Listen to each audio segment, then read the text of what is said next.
This shit is just it got me fish grease, man. It really got me fish grease.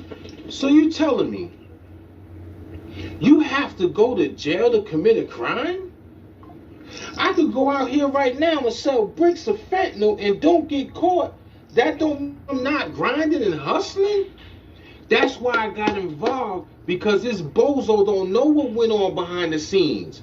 I'm not about to incriminate Kiss. Kiss had yes men. Gusto, Stay Money, K, all those guys did time. Stupid. Because he didn't do. Yo, son, he's doing the handoffs. He's the backup. He's the sponsor.